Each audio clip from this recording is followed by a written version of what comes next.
Seems real now, some of this, some of the words of dissent from civil servants. It's on the union shop floor.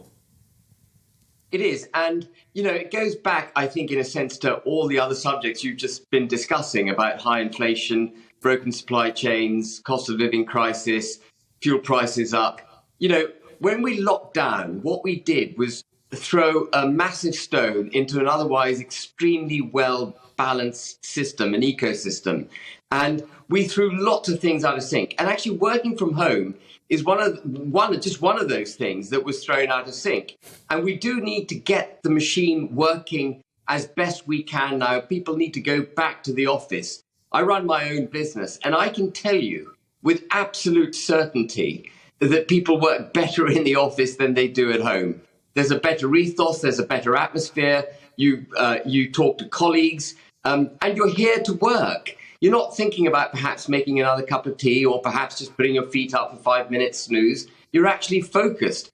And there can be no system better than the system that evolved over centuries, that was practiced before lockdowns.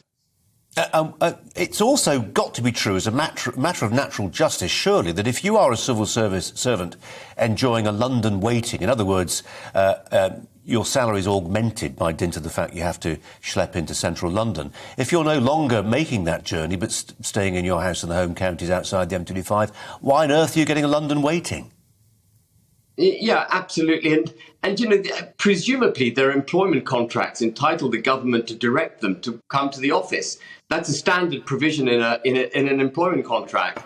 My employees in my company have to work within reason from where we ask them to work. And I don't understand how it is that they're having such problems getting people to do what they're contractually obliged to do. And how can they expect the private sector to be all back in the office if the government won't lead by example, if the civil service won't lead by example? And as Jacob Rees-Mogg in the earlier clip rightly said, you know, lots of departments aren't functioning. Airports aren't functioning properly. Try travelling at the moment. It's a nightmare.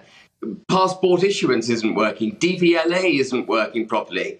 And if we want the supply chain to fix itself, we need every cog back in its correct position. And that includes working from the office.